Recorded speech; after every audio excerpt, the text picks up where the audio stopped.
Ah, tu veux parler pour toi en ton nom personnel, hein? Bon, alors viens, on va s'asseoir. Qu'est-ce que vous avez à dire, mademoiselle? D'abord, que je ne suis pas du tout à fait d'accord avec papa. Ah, Je trouve qu'il est trop pessimiste.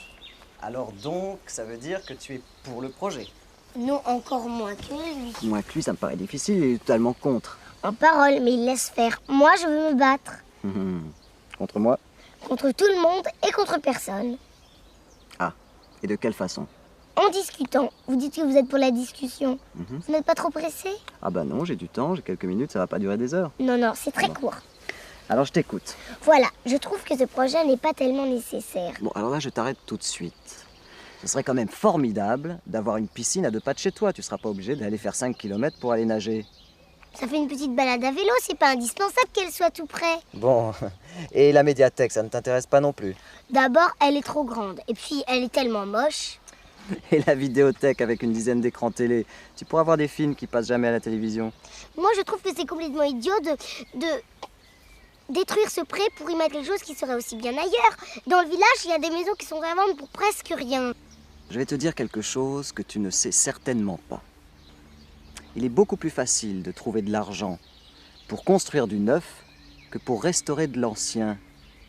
J'ai obtenu un financement pour un programme cohérent. J'aurais pas pu obtenir cet argent pour des opérations isolées ou ponctuelles. Bon, pour des raisons que je peux pas t'expliquer car ce serait trop long, le ministère de la Culture a été intéressé à ce projet parce que justement, il regroupait des activités. Moi, je ne suis pas d'accord. Le ministère se trompe. C'est complètement idiot de vouloir toujours tout grouper. Et en plus, ça ne sert à rien. Puis, je vois pas du tout pourquoi on met un théâtre. Il y a déjà une salle des fêtes à Saint-Juir, n'est-ce pas? D'accord, mais c'est un hangar. Et bah, on peut l'aménager. Ça coûterait très cher hein, pour que ce soit propre. Il faut quand même inciter les troupes théâtrales de Paris à venir dans un lieu qui ne soit pas inconfortable et sans acoustique. Et en plein air, c'est mieux? Mais bien sûr, il n'y a pas de réverbération. Tu sais, c'est comme un théâtre à l'antique, comme à Arles ou à Orange. Tu connais? Mais s'il pleut? Mais enfin, il pleut pas toujours. Ici, il pleut souvent, plus que dans le midi. Mais vous êtes vraiment pessimiste, hein, vous aussi. Mais non, mais je trouve que c'est complètement idiot de détruire un pré pour y mettre quelque chose qui serait aussi bien ailleurs. Le pré a été cédé à la ville. Il faut bien en faire quelque chose. Bon, alors, en ce moment, il y a des vaches, mais l'année prochaine, il n'y en aura plus. Qu'est-ce que vous y mettriez? Moi, j'ai une théorie, mais vous êtes mal placé pour me comprendre. Mal placé, mais pourquoi? Parce que je crois qu'il y a quelque chose qui manque au village, encore plus que la médiathèque. Mais quoi? Des espaces verts. Des espaces verts? Mais enfin, les espaces verts, il y en a partout. On est entouré d'espaces verts, on est à la campagne. Justement, il y en a dans les villes, mais pas dans les campagnes. Vous avez votre parc. Mais les autres, qu'est-ce qu'ils ont à part leur tout petit jardin? Quand je lis les histoires d'autrefois, je vois que les enfants allaient jouer dans les prés, qu'on pouvait cueillir des fleurs, chasser les papillons et les coccinelles. Maintenant, tout est clôturé avec des barbelés. Et puis, de toute façon, si on réussit à entrer, il y a des chiens qui vous courent après. Alors pourquoi les gens qui ont des enfants iraient à la campagne s'il n'y a plus de prés, ni de champs, ni de bois, il n'y a plus rien? Non, mais c'est pas si sot ce que vous dites. C'est même pas sot du tout, mademoiselle. Mais enfin, il y a quand même des bois, pas loin d'ici. Mais il y a quand même 5 kilomètres. Eh bien, ça fait une petite balade à vélo.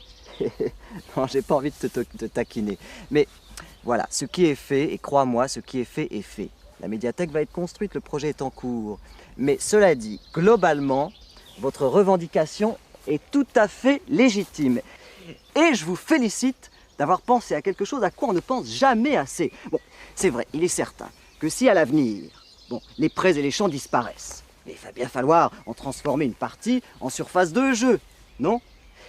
Dans ce domaine, l'optimisme est de rigueur. L'avenir va dans votre sens et sous peu, il va y avoir des prés qui se vendront pour une bouchée de pain et qu'à ce moment-là, on pourra transformer en zone de loisirs pour les petits, pour les grands. Mais en tout cas, c'est très bien de m'avoir fait part de votre suggestion. Cela dit, ça n'affirme pas ma position. Mais ça va dans le sens du projet municipal.